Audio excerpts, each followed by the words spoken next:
Hace muchos años, en el tiempo de Salomón, cuando era rey de Israel, muchos judíos, muchos israelitas, algunos de la tribu de Judá, pero seguramente de otras tribus. Entonces no podemos decir que son judíos, porque judío realmente es de la tribu de Judá, ¿ok? Y vamos a meter también ahí la tribu de Benjamín, ¿sí? Porque vivían juntos y se fusionaron. Entonces, pero había de Neftalí, de Isaacar, de Efraín, todos los demás, pero fueron al oeste del mar Mediterráneo, a la tierra de Sefarad, que esa tierra hoy en día conocemos como España. Y por lo que yo entiendo, propósitos económicos o comerciales, de negocios, se establecieron ahí y se formó un gran pueblo. Vamos a decir ahora un pueblo judío, porque también huyeron de la cautividad de Nabucodonosor, y en vez de ir a Babilonia, al oriente, se fueron al oeste. Entonces ellos fueron huyendo de Jerusalén y se establecieron con más gente ya ahí en Sefarad, España.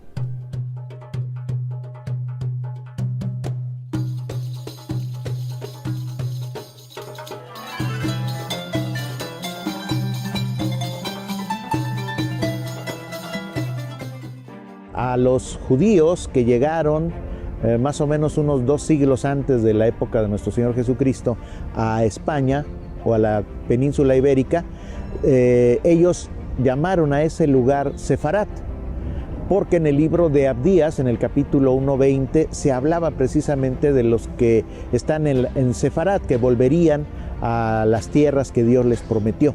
Cuando fueron llevados allá por los romanos, aquellos pobladores judíos empezaron a llamar a ese lugar Sefarat, y de ahí su denominación. A los judíos o a los habitantes de ahí que tenían ese origen se les llamó sefaraditas, y se les permitió durante esa etapa de los romanos vivir ahí, practicar sus costumbres. Posteriormente vinieron otros reinos bárbaros que invadieron el Imperio Romano, y posteriormente llegan los árabes, musulmanes, más o menos en el año 700, y después durante 750 años son dominados por los árabes, tanto cristianos como judíos, y conviven hasta que se inicia la reconquista de España. La existencia de malos cristianos contagiados por la influencia de los judíos, refiriéndose a los cristianos nuevos o judeoconversos que, aunque bautizados, siguen practicando la ley judía. Las Cortes de Toledo de 1480 determinaron la separación en juderías o guetos, en los que tienen que vivir los judíos para evitar el excesivo contacto con los cristianos viejos y también para poder ser controlados. Entre 1480 y 1492 hubo varios brotes de violencia antisemita por diversas ciudades de la península. en que la decisión de la expulsión está tomada tras amplias deliberaciones, con el apoyo y consejo de altos dignatarios y prelados. La influencia del alto clero cristiano está clara. Se nombra a la Inquisición como institución que velaría por la pureza de la ortodoxia cristiana. La decisión de la expulsión en plazo, quedando los judíos bajo protección de la corona hasta que se acabe el plazo, finales de julio de 1492, y siendo perseguidos y condenados aquellos que les ayudasen fuera del plazo. Asimismo, para evitar una pérdida de capital, se les prohíbe a los judíos salir con sus posesiones en oro, plata y joyas, reconociendo a las actividades de prestamistas, banqueros o joyeros como las más propias de judíos, pero no obstante, la prohibición pretende evitar la salida de esas riquezas. Hay que recordar que los reyes católicos fueron los que sacaron a los judíos en 1492, ¿no? Cuando los españoles empiezan a hacer una nación, se dan cuenta que hay un grupo de personas que se llamaban los judíos, que pues no cumplían con ciertas cosas, principalmente no pagaban impuestos, no daban el diezmo a la iglesia, y entonces lanzan este edicto para que todos se conviertan y tengan que cumplir. Llega un momento en que, en virtud de que la toma de protesta de la coronación, del ungimiento de los reyes católicos, los hace el Papa católico, precisamente, bueno, pues hay una dependencia directa de él en materia moral, religiosa y política, porque la religión en ese momento, pues era una fuerza política importante. El Papa era la única autoridad internacional que se reconocía en toda Europa. Así pues, su opinión era muy valiosa. Precisamente se toma esta oportunidad en 1492 de que salen las carabelas. Originalmente era descubrir un camino a las Indias y de ahí se atraviesa el continente americano, y después empiezan precisamente un flujo de judíos, de españoles judíos que no habían logrado la conversión completa y que estaban perseguidos por la Santa Inquisición. Y entonces cuando viene precisamente estas excursiones de judíos españoles que llegan al Nuevo Mundo y que empiezan a poblar el noroeste de la República. Y hay que recordar que los mapas que traía de navegación eran del rabino Abraham Zacuto.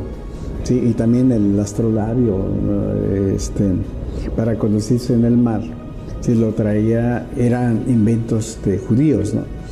Entonces Cristóbal Colón llega, sí, más bien sale de Sefarad, sí, y lo que nos enseñaron en las escuelas aquí es que salió con gente delincuente. O sea, y esa gente delincuente, ¿quién era, no? Esa gente delincuente, pues en aquel entonces los delincuentes más grandes eran los judíos, ¿sí? Se trataba de delincuentes, así se les mencionaba, ¿no? Entonces él saca gente, ¿sí?, para buscar un lugar donde pudieran vivir en paz. Al Papa le llegaron algunas noticias de que en España se estaba de una o de otra forma, rindiendo pleitesía, y que había diferentes religiones funcionando, y esto el Papa le dice a los reyes de España que en virtud de que su reinado era producto de una designación divina por su conducto, pues él les sugería respetuosamente que en todo su reino pues hubiese una sola religión. Y hubo una gran cantidad de gente que alcanzó a salir, que son los que conocemos ahorita mucho como los sefaraditas, que son los mismos que hablan el ladino, pero el ladino se desarrolla en Turquía y en esa zona, posteriormente a esta expulsión también. No significa que no se hablara en la casa. Yo lo que me he dado cuenta es que, por ejemplo, en el caso de nosotros aquí del noreste, tenemos para el caso más influencias judeo-portuguesas. Esta gente se va hacia Turquía por la cuenca del Mediterráneo y pues llegan desde Inglaterra, Holanda y hasta llegar a Turquía. Y luego tienes a la gente que se pasa a Portugal.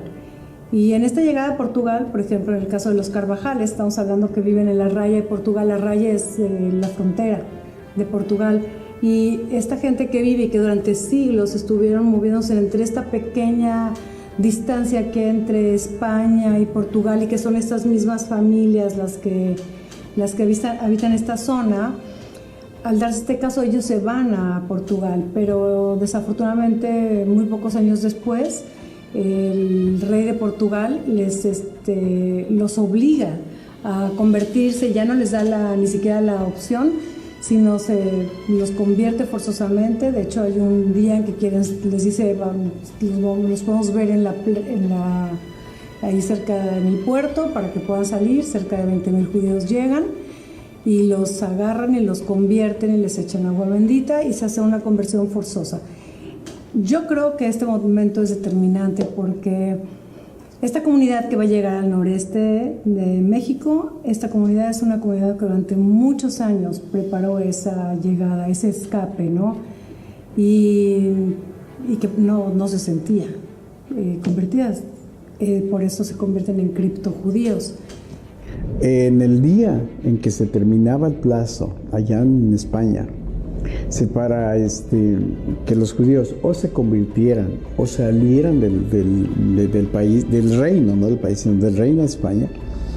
En ese día, Cristóbal Colón a la medianoche estaba zarpando, ¿sí?, del puerto de Palos para América, ¿no?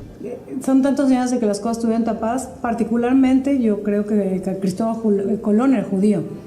Existen cartas a su hijo Diego, donde escribe arriba Bezrat Hashem, con la ayuda de Dios. No creo que hayan sido los reyes quienes hayan puesto el dinero para que pudiera Colón llegar aquí. Se sabe que fueron 3 familias judías las que aportaron ese dinero, y yo creo que la búsqueda de Cristóbal Colón no era ni siquiera venir a conquistar, porque no había ningún interés. Recordemos que hay una gran cantidad de navegantes portugueses, ¿okay? Y muchos de ellos navegantes son judíos. Yo creo que principalmente lo que buscaba Cristóbal Colón era encontrar un lugar donde pudieran escapar los judíos, tener una vida más libre, ¿no? No creo que sus intereses, yo creo que de las comunidades judías a través de los siglos no ha sido la conquista, ¿no? Y en el caso de estas comunidades yo creo que eran principalmente buscar un lugar donde poder vivir libremente su judaísmo. La Inquisición, sí, pues sí los persiguió.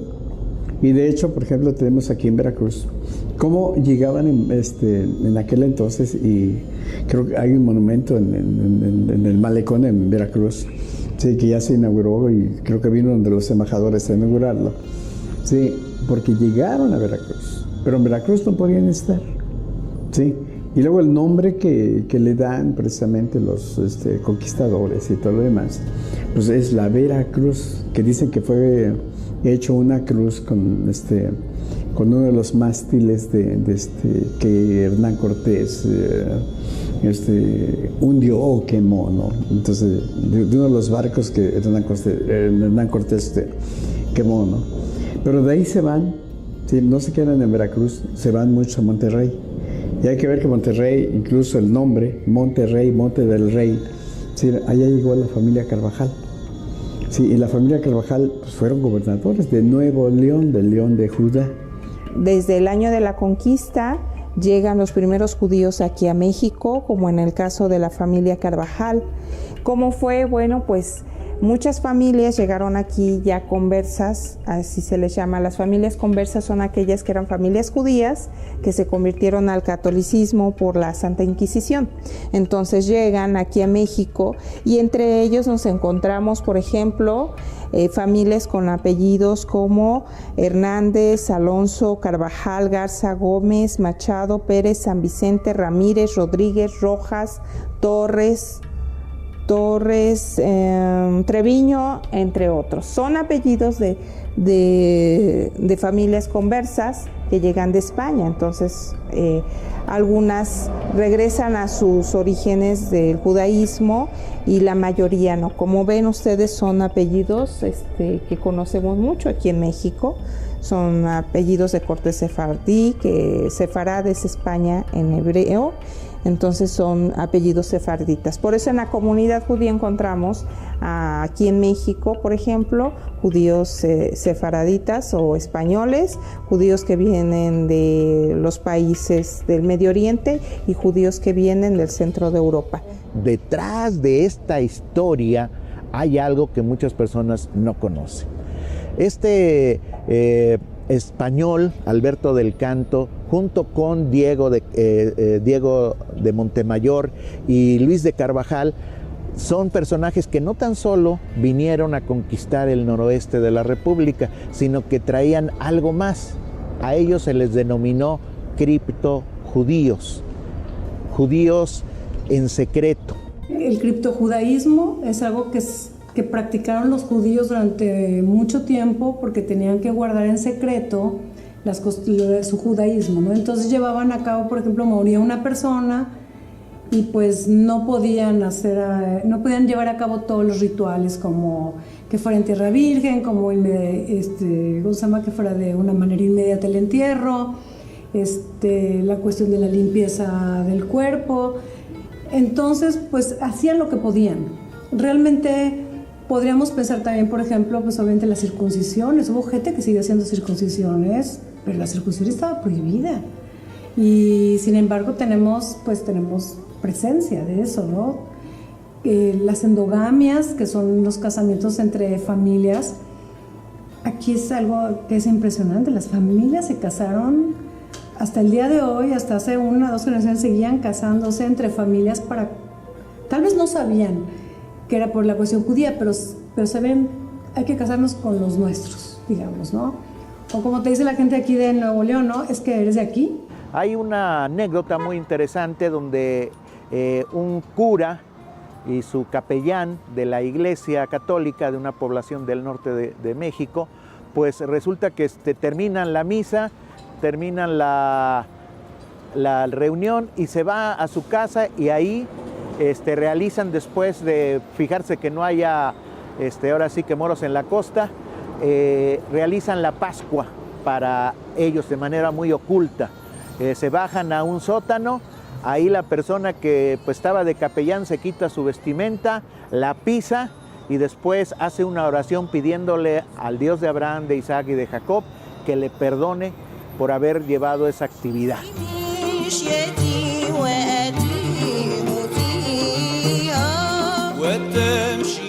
Estos españoles que vienen traen no tan solo las costumbres de los españoles normales, sino también las costumbres de su pueblo y de sus tradiciones. Primeramente es el que ellos no comen carne de puerco, sino se dedicaban a criar corderos y ovejas, chivos, y ahí empieza a comerse el famoso cabrito, que para muchas personas es notable este platillo en el norte. Aparte traen, como empiezan a cosechar el trigo y se da muy bien en esta zona, empiezan a producir tortillas de harina y después el dulce de nuez. Aquí hay muchos nogales y se empieza a hacer. Posteriormente empiezan a traer tradiciones a estos lugares que no tenían en otros. Por ejemplo, cuando se van a casar hacen enramadas, y principalmente también empiezan a tratar de no darse a conocer. La Santa Inquisición los siguió persiguiendo en diferentes lugares, y para que no se dieran a conocer anteriormente, les voy a mostrar qué es un talit en nuestro conocimiento. Muchas veces las personas han escuchado de un talido o manto de oración que usan los judíos, ¿sí?, en sus momentos de oración. Entonces los españoles inmediatamente tomarían como referencia que los judíos se identificaban. ¿Qué hicieron los judíos para no tener algo que los identificara normalmente? Pues simplemente cambiaron algo que se notaba por algo diferente y empezaron a utilizar el zarape de Saltillo. De hecho, los grupos tlaxcaltecas que acompañaron a los españoles cuando llegaron acá al norte, traían sus cobijas que ellos hacían en sus poblaciones, pero eran de colores lisos, ¿sí? Posteriormente lo que empezaron es a ponerle colores muy diferentes y después le empezaron a hacer una abertura y les tocaba, lo convirtieron en un talit oculto, esta parte, ¿sí? Y los tocados pues empezaron, en lugar de usar una kipá, ¿sí? Empezaron a usar sombreros, ¿sí? O gorros pequeños, y de ahí empieza a cambiar, seguían siendo judíos ocultos.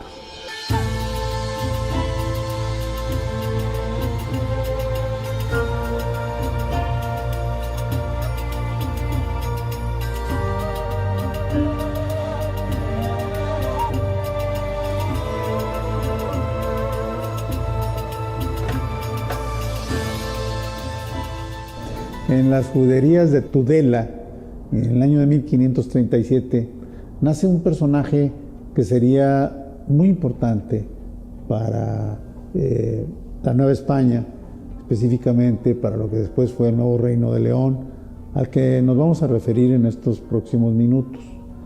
Él se llamó Luis Carvajal y de la Cueva, que a la edad de 8 años se va a Portugal con un tío que se apellidaba de León, y posteriormente se va a las Islas Cabo Verde. De ahí, en las Islas Cabo Verde, llega una quiebra financiera de su familia y se tiene que mover a América. Se va en un barco haciendo escala en Cuba, llega hasta la Huasteca, en las cercanías de Tampico. Ahí se ubica, comienza a realizar algunas labores importantes y termina siendo prácticamente el alcalde de Tampico. Su labor relevante tenía que ver con la aplicación de sus conocimientos que traía él por su religión judía, por un lado, por otro lado, lo que había aprendido pues de sus homólogos en España y en Portugal, y pues él podía hacer que una tierra fértil, desde luego, pues prosperara, y sobre todo él tenía la visión de que se podía en un momento dado traficar con los esclavos.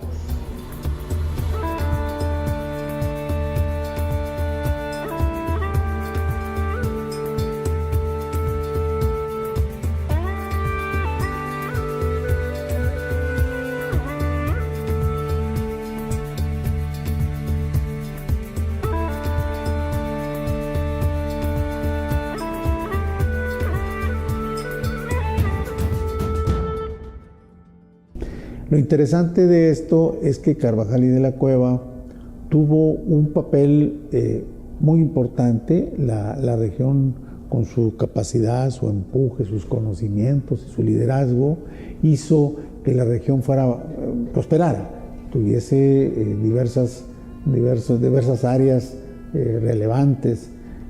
Como se sabe, para los españoles y para el mundo de la época, lo importante eran los minerales.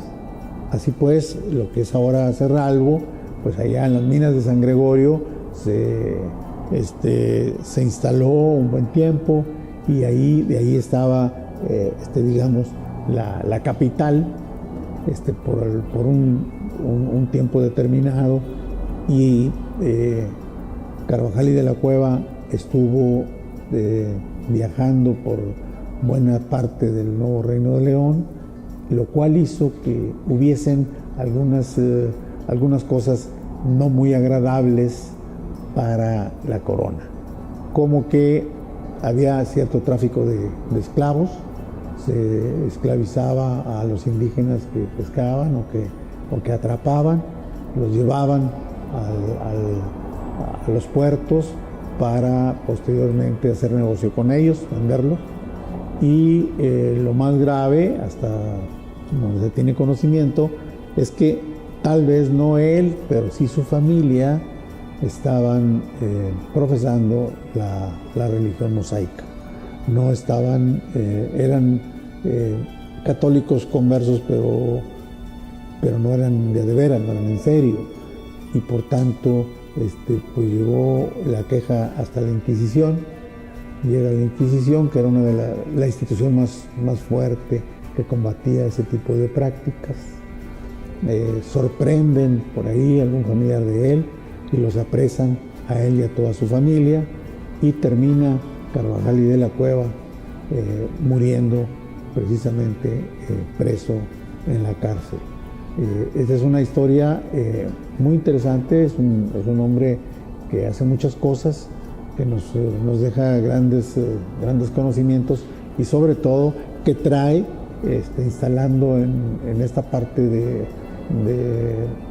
la Nueva España costumbres sefardíes interesantes, desde los alimentos y además la forma de organización en la sociedad. Y a él lo agarran en Monclova, se lo llevan a México.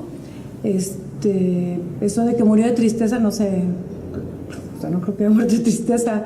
Un hombre como él, un gobernador que había ya pasado lo que había sucedido, lo que había pasado con esa fuerza que tuvo que haber tenido Carvajal, yo creo que básicamente o lo mataron o se murió por alguna circunstancia, ¿no?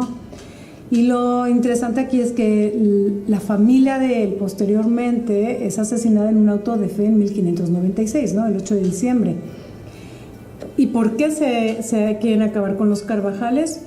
Porque los títulos del nuevo Reino de León, donde nosotros vivimos, solamente eran heredables.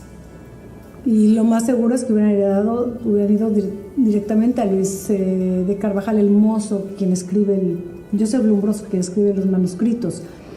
Entonces, el objetivo finalmente era acabar con Carvajal, acabar con los Carvajales, y de hecho llegaron a ver, todavía 200 años después, la gente de los Carvajales estaba prohibido, si alguien venía de esa familia, estudiar en las universidades o participar en el ejército, ¿no? O sea, realmente fue una persecución muy, muy fuerte.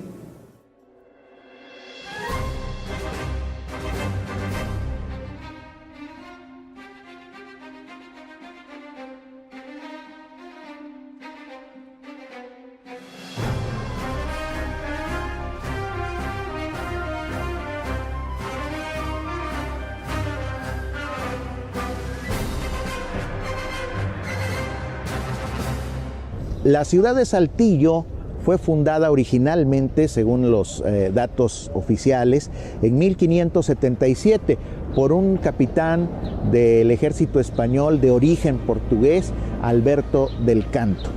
Y dice que venía de la ciudad de Durango buscando pues nuevas plazas donde encontrar riquezas o desarrollar la agricultura para los nuevos pobladores de esta nueva nación, de este nuevo mundo.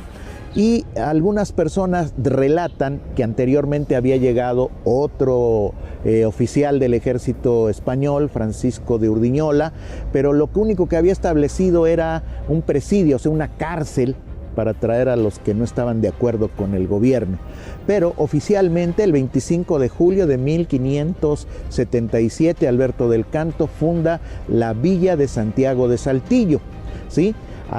Algunas personas dicen que esto fue, algunos lo presentan como en el centro de la ciudad. De hecho, en la Plaza de Armas hay una imagen donde está este hecho, pero las personas que saben un poquito dicen que fue hacia el sur de la ciudad, en una especie de cerro, donde hoy se establece una iglesia del Ojo de Agua precisamente. Posteriormente, los pobladores españoles que habitaban esta zona pues fueron atacados por los habitantes del desierto, y desgraciadamente pues no los permitían desarrollarse. Inclusive llegó un momento que casi desaparece. Entonces solicitan apoyo a la autoridad central, y esta le solicita a un grupo de indígenas tlaxcaltecas que habían sido socios de esta nueva lucha desde el principio, cuando conquistaron Tenochtitlán, y envían 400 personas, ¿sí?, con sus familias, y se funda en 1591 San Esteban de la Nueva Tlaxcala. Esto es curioso porque se forman dos comunidades, Villa de Santiago de Saltillo y San Esteban de la Nueva Tlaxcala, donde había dos comunidades, la española y la indígena. Cada uno tenía sus reglas, sus leyes, pero cuando venían los indígenas de alrededor se defendían en comunidad. Y en 1827 se unen estas dos poblaciones y se llama la ciudad de Leona Vicario, ¿sí? Para 1830 vuelve a cambiar el nombre y se llama la ciudad de Saltillo. Bueno, pues aquí a finales del siglo XIX tenemos que llegan judíos ya con su religión y son recibidos en México como judíos y se instalan en Justo Sierra. Ustedes tendrán la oportunidad de conocer aquí en el centro Justo Sierra 71, pero este es el 73. Aquí es una sinagoga más pequeña que todavía está funcionando, en la que llegaron judíos de Siria, de Alepo, de Damasco. Son judíos que hablaban árabe. Y resulta que llegan, se instalan, son recibidos con su religión y después de eso llegan lituanos, llegan polacos, alemanes, pero en el tiempo del presidente Álvaro Obregón y Plutarco Elías Calles mandan pedir judíos del centro de Europa para que vinieran a México a compartir sus tecnologías de Europa hacia México. Llegan en esa temporada. Son 10,000 personas más o menos, no todos se quedan aquí en México, pero muchos sí se quedan y como ustedes ven en la vitrina traen cosas de allá, como la máquina de coser Singer, como esa plancha que ya es plancha eléctrica y cosas que allá ya se conocían mucho, las comparten con México. Para muchas personas tal vez sea extraño, ¿verdad?, que hablemos de esta situación porque parecerá que estos habitantes de Saltillo saben cuáles son sus orígenes, pero muchas personas no saben que esta ciudad fue fundada precisamente por sefaradíes que trajeron sus costumbres. Cuando empezaron a traer precisamente los cabritos y hacerlos asados, es una cuestión muy diferente de la costumbre normalmente española. Los españoles traían cochinitos, traían cerdos, hacían embutidos, jamón, quesos, pero el cabrito era un platillo muy especial y que precisamente señalaba a los de ascendencia sefaradí. Entonces, este lugar precisamente, esta zona, este valle, les fue muy propicio para hacer precisamente la cría de borregos y de chivos, que era donde obtenían los cabritos, y aparte también la zona fue muy próspera para sembrar trigo, y el trigo precisamente les sirvió para hacer sus tortillas, las famosas tortillas de harina que muchas personas piensan que es norteña, y efectivamente, pero es de origen judío. Y aquí viene precisamente algo muy interesante. Cuando se realizaba la Pascua en Israel, lo que se usaban eran tortillas de harina sin levadura. Muchas personas piensan que cuando habla la Biblia del pan, nos imaginamos aquellos panes grandes como el bolillo, la telera, pero en realidad eran tortillas de harina sin levadura. Lógicamente, con el tiempo la Santa Inquisición lo que empezó a hacer es a perseguirlos. De hecho, en Monterrey, que está aquí cerca de esta ciudad, se hicieron actos de fe, ¿sí? Actos de fe donde se encontraban a los llamados judíos marranos, que no se habían convertido completamente y que por ese simple hecho los obligaban a afirmar que todavía seguían judaizando, y esto provocaba que en los actos de fe pues se les quemara en las hogueras, ¿sí? Por el simple hecho de no creer como la Iglesia Católica les había impuesto, aún a los indígenas. Hay un detalle curioso, aquí en esta zona y en Monterrey se habla el lenguaje ladino. Hay unas personas que se refieren a los indios como indios ladinos, y es algo curioso, el ladino era el lenguaje que ocupaban los sefaradíes en España y lo vinieron a implantar. En Israel lo más importante es el Shabbat, se reúnen las familias, van, pasean, es un día de descanso especial, pero en Israel y los judíos del mundo en la diáspora se reúnen principalmente y fundamentalmente para leer la Torá, para dar gracias a Dios, y se reúne cada semana precisamente para dar gracias a Dios por los alimentos que se han dado y enseñarles a nuestros hijos, la Torá. Esta parte es muy importante. La Torá es el libro principal dentro del judaísmo, porque son los primeros 5 libros de la Biblia: el Génesis, Éxodo, Levítico, Números y Deuteronomio. Estos libros hablan todo lo que tiene que ver con leyes religiosas, sanitarias, cívicas. Todo lo que es ley viene en la Torá, conocido también como el Pentateuco. Entonces es muy importante transmitirle a los hijos. Obviamente hay diferentes niveles de religiosidad, de dedicación a la religión, como en todas las creencias. Sin embargo, esa es realmente el fundamento: transmitir a nuestros hijos lo que son las mitzvot, que son los preceptos. En el judaísmo no hay 10 ni 20 mandamientos, son 613 mitzvot o preceptos. Entonces es una cultura bastante complicada.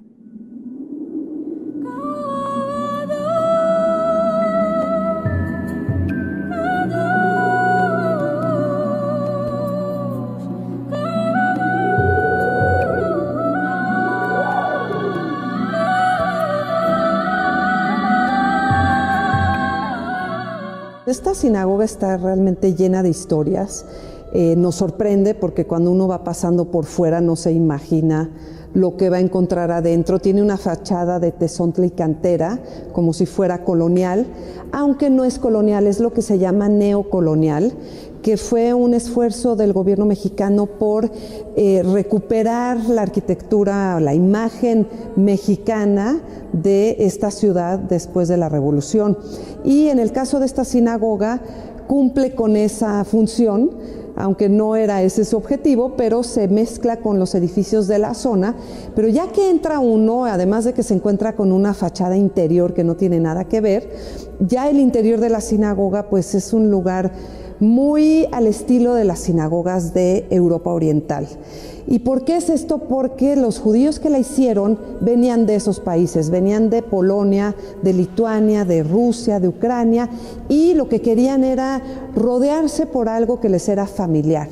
Finalmente, cuando llegan a México en los años 20 del siglo pasado, se encuentran con un lugar muy ajeno a lo que ellos estaban acostumbrados. Ellos venían de países muy fríos, venían de países donde se hablaba el yiddish o el ruso, el ucraniano, el lituano, no entendían nada, no conocían casi las frutas de México, el color del cielo era diferente, las costumbres, la manera de vestir, la comida, todo era muy distinto. Entonces, al hacer un edificio que les recordaba algo de sus pueblos, de sus ciudades, estaban teniendo algo familiar. A partir de este lugar, los inmigrantes judíos se hicieron parte de México. Y ya después, cuando construyeron sinagogas mexicanas, ya por los nacidos en México, en otras zonas de la ciudad, ya su mirada estaba puesta en el futuro, en la modernidad, en el progreso. Pero las primeras sinagogas de México, y esta es una de ellas, pero hay otras, fueron copias de otras sinagogas de donde ellos venían. Entonces, quienes la hicieron eran inmigrantes que llegaron de estos países buscando libertad, sobre todo, porque en los países de los que ellos venían, a los judíos los perseguían. Había un tremendo antisemitismo, había mucha pobreza. Los que llegaron de Rusia estaban huyendo de la guerra civil, de la revolución bolchevique. Entonces, estaban buscando nuevas oportunidades. La mayoría querían irse a Estados Unidos, pero desde 1921 Estados Unidos empezó a imponer cuotas a la migración y los inmigrantes buscaron otras alternativas. Argentina, Uruguay, Venezuela, Panamá, Colombia, México se convirtieron en opciones. Y en México les fue bastante bien porque aunque no traían nada, venían, como dicen, con una mano adelante y otra atrás, y llegaron en barcos que se tardaban 4 o 5 semanas, en tercera clase porque dicen que no había cuarta. En México pudieron, trabajando con muchísimo esfuerzo, vendiendo cosas de puerta en puerta en los mercados, en las plazas, como vendedores ambulantes. Muchos se convirtieron en aboneros porque lo hacían por medio del cobro de abonos, que son pues 6 meses sin intereses, pero de manera muy rudimentaria. Pudieron ir ahorrando cada centavo y cada peso hasta poder traer al resto de sus familias y continuar sus vidas ya en México, pues poco a poco, pero lo pudieron lograr. Entonces México fue en esos años, no siempre, un lugar de puertas abiertas. El presidente, primero Álvaro Obregón y luego Plutarco Elías Calles, invitaron a los judíos a México para poder establecerse y para poder beneficiarse también de estos inmigrantes que podían trabajar en México y pues tener una mejor vida. Ya en tiempos de la Segunda Guerra Mundial fue muy diferente la historia, no fue tan generoso el gobierno mexicano al abrir sus puertas, pero esa es otra historia. Ya la sinagoga, que de hecho se estaba creando en los años de la guerra, se hizo por parte de inmigrantes que ya habían llegado 15 o 20 años antes y que por eso pudieron hacerlo y pudieron establecerse bastante bien.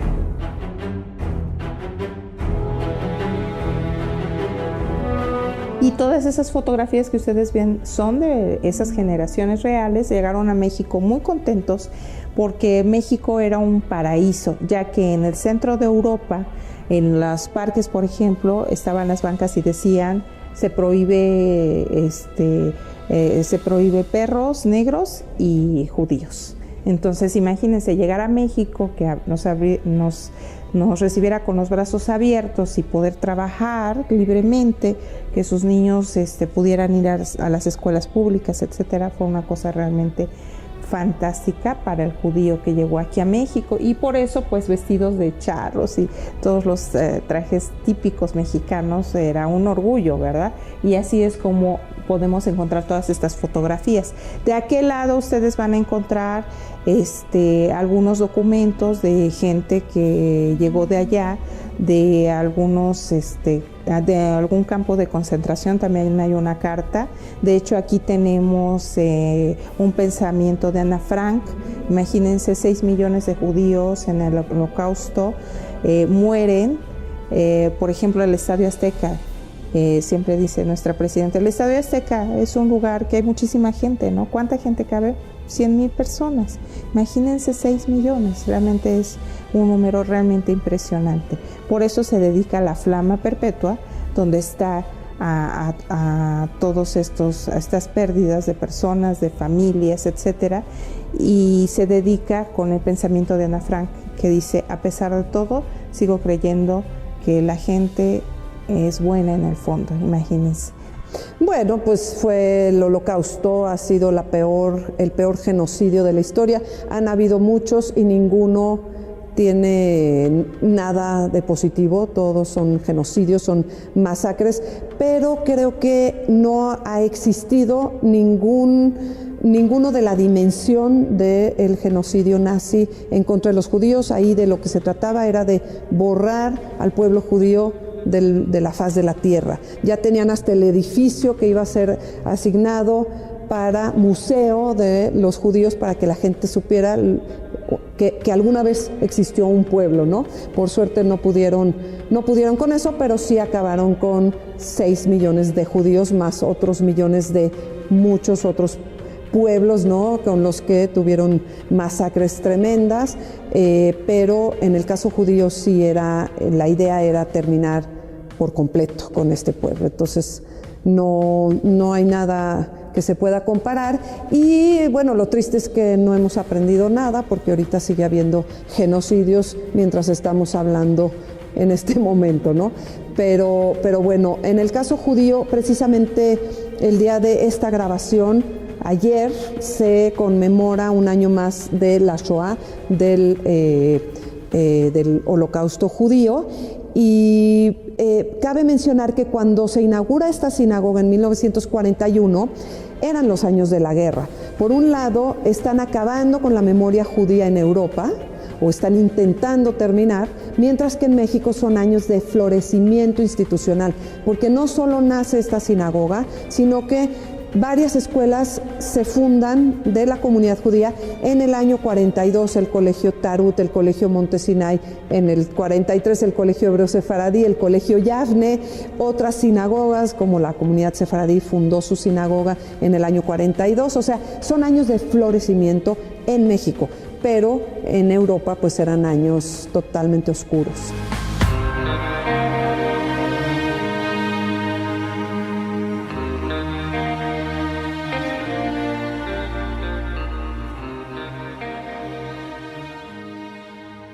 Ahora que andamos en estos pequeños estudios, nos damos cuenta que vuelve a acontecer el exilio, ¿sí?, por parte de este pueblo. Después de la Segunda Guerra Mundial, donde se murieron 6 millones de judíos en Alemania, Polonia, Ucrania y diferentes países, pues vuelve otra vez otra oleada de judíos a nuestro país, a México. Y hoy precisamente en la Ciudad de México, en el Instituto Mexicano de Relaciones Culturales, ya hay un libro que se llama De Tribuna Israelita, ¿sí?, que nos habla precisamente de la presencia de México, ¿sí?, desde aquel entonces. Y es curioso que este libro haya motivado a muchas otras personas, a judíos que han regresado, que han venido a México, a descubrir que sus antepasados, desde 1492, ya habían llegado aquí. Entonces, hoy lo que estamos viendo en esta pequeña historia es que la influencia que ha habido del judaísmo en nuestro país, y que principalmente se nota en los estados de Tamaulipas, de Nuevo León, de Coahuila, de Durango, Chihuahua y Texas, presentan una herencia cultural judeo-cristiana